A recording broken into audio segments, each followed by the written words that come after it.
السلام علیکم dear viewers and farmers, crystal agro sciences کی طرف سے میں آپ کو خوش آمدید کہتا ہوں۔ دوستو، آج میں ایک کراپ جسے آپ مونگی یا مونگ بین کے نام سے جانتے ہیں، اس کے بارے میں تفصیلات لے کر حاضر ہوا ہوں۔ دوستو، مونگ بین کم دورانیے کی فصل ہے اور گرم مرطوب علاقوں میں اس کی کاشت زیادہ ہوتی ہے۔ اسے ریتیلے رقبوں پر بآسانی کاشت کیا جا سکتا ہے۔ اس کے زیادہ کاشت کے علاقے بکھر، میاں والی، لیا بیلٹ ہیں اور تھل کے علاقوں میں بھی اسے کاشت کیا جاتا ہے۔ دوستو، غذائی اعتبار سے مونگ بہت اہم ہے کیونکہ یہ بہت جلد ہضم ہو جاتی ہے اور اس میں 22 سے 24% پروٹین پایا جاتا ہے۔ پاکستان میں مجموعی پیداوار کا 85% حصہ پنجاب میں کاشت کیا جاتا ہے۔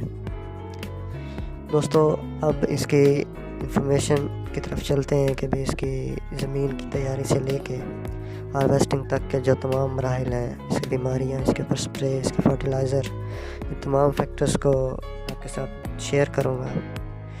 دوستو، سب سے پہلے لوگ سوال کرتے ہیں کہ اس میں سیڈ کتنا آتا ہے۔ اس میں سیڈ 8 سے 10 kg پر ایکڑ آتا ہے، ہر ورائٹی کی مختلف ریشو ہے۔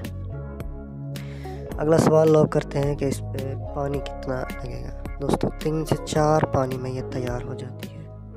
اس سے اگلا لوگ سوال کرتے ہیں کہ یہ کتنے دورانیے کی فصل ہے۔ دوستو، یہ 70 سے 85 دنوں کی فصل ہے۔ یوں سمجھ لیں کہ آپ اس کی 3 ماہ کا دورانیہ ہے اس فصل کا۔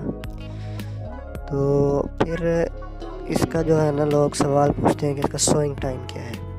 اس کا جو بیسٹ سوئنگ ٹائم ہے وہ فروری سے مارچ اور جون سے جولائی ہے۔ پھر لوگ سوال کرتے ہیں کہ اس کی جو بہتر ورائٹیز ہیں وہ کون سی ہے۔ دوستو، اس کی جو سب سے زیادہ پروڈکشن والی ورائٹی ہے وہ نایاب NM 2006 ہے۔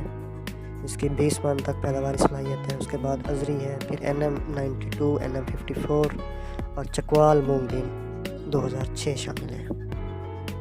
یہ اس کی ترقی دادہ اقسام ہیں اور NM 2006 کی سب سے زیادہ جیلڈ ہے اور اس کے اوپر ایک یلو موزیک وائرس کی بیماری آتی ہے، اس کے خلاف بھی یہ قوت مدافعت رکھتی ہے۔ دوستو، یہ آپ کے ساتھ میں نے اس کی ورائٹیز شیئر کر دی ہیں۔ اب آتے ہیں اس کے فرٹیلائزر کی طرف۔ تو دوستو، اس کو جسٹ سوئنگ کے ٹائم پہ آپ نے 1 بیگ DAP دینا ہے، اس کے علاوہ یہ کچھ بھی نہیں لیتی۔ تو آپ نے اس کا 2 ہل چلانے کے بعد اس میں آپ نے DAP مکس کر دینی ہے اور بازریہ ڈرل اس کو کاشت کرنا ہے۔ تو دوسرا پھر جو ہے نا، اس کا جو ہے نا تھوڑا سا کٹائی کا جو آئیڈیا ہوتا ہے وہ لگانا مشکل ہوتا ہے کیونکہ اس کے جو پتے ہوتے ہیں وہ اس کی پھلی کو کور اپ کر لیتے ہیں، تو یہ برابر جو ہے نا اس کی جو ہارویسٹنگ ہے وہ نہیں ہو سکتی۔ تو جب 2/3 آپ کی پھلیاں تیار ہو چکی ہیں اس وقت آپ اس کی تھریشنگ کر سکتے ہیں۔